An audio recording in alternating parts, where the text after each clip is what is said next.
ക്ലാസ്സിലൊരു സ്വാഗതം. അപ്പോൾ ഇന്ന് വലിയ പെരുന്നാളാണ്. അപ്പോൾ ഇവിടെ എല്ലാവരും ഉണ്ട്.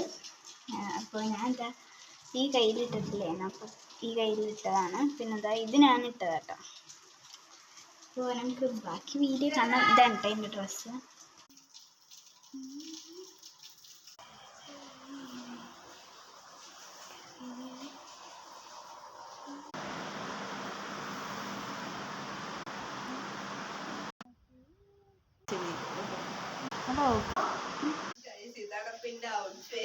എല്ലാരും കണ്ടോളൂ. അങ്ങനെ ഇതാ ഞങ്ങൾ ചോറൊക്കെ കഴിച്ചു. പക്ഷേ അതിൻ്റെ വീഡിയോ എടുക്കാൻ സ്വന്തമായിട്ട് മറന്നു. അപ്പോൾ ഡ്രസ്സൊക്കെ മാറ്റിയിട്ടോ. അപ്പോൾ അങ്ങനെ എല്ലാവർക്കും എൻ്റെ കുടുംബത്തിൻ്റെയും എൻ്റെയും ഹൃദയം നിറഞ്ഞ പെരുന്നാൾ ആശംസ.